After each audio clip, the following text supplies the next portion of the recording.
कहानी शुरू होती है एक पुराने और वीरान अपार्टमेंट बिल्डिंग से। इस बिल्डिंग में अब तक कोई नहीं रहता, लेकिन शहर वालों का मानना है कि यहाँ अजीबो आवाज़ें आती हैं और कुछ भयानक हुआ था।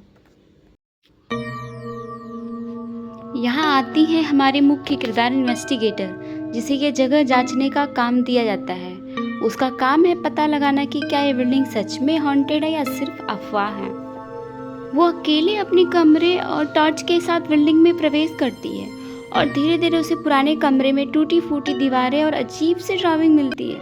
कुछ जगह खून के जैसे धब्बे दिखाई देते हैं और एक कमरे पे लिखा रहता है live before it's too late, यानी यहाँ से निकल जाओ इससे पहले कि देर हो जाए।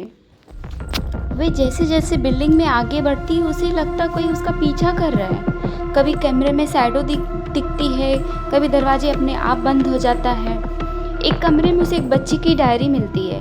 उसमें लिखा होता है कि इस बिल्डिंग में बच्चों को बंद करके रखा जाता है और उसके साथ भयानक प्रयोग किए जाते हैं। ये पढ़कर इन्वेस्टिगेटर डर जाती है, लेकिन सच सामने लाने के लिए रुकने का फैसला करती है।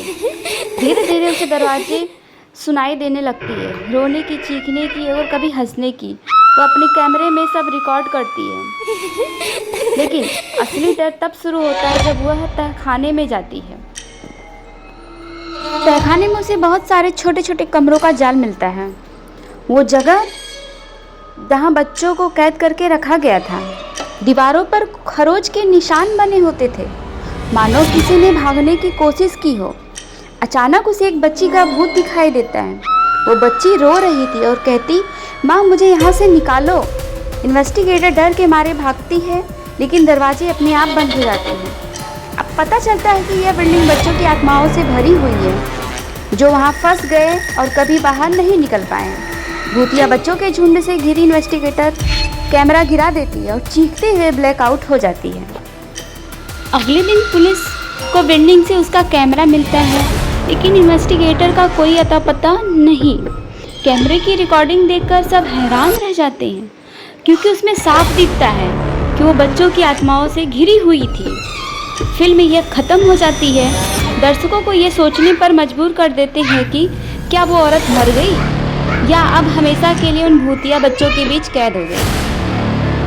तो दोस्तों, ये थी द अबॉन्डेड की पूरी एक्सप्लेन इन हिंदी कहानी। आपको ये मूवी कैसी लगी? क्या आपको लगता है कि उस औरत की जान बच पाई या वो हमेशा के लिए बिल्डिंग में फंस गई? कमेंट में ज़रूर बताइएगा। अगर वीडियो अच्छा लगे हो तो चैनल को सब्सक्राइब शेयर करना मत भूलिएगा।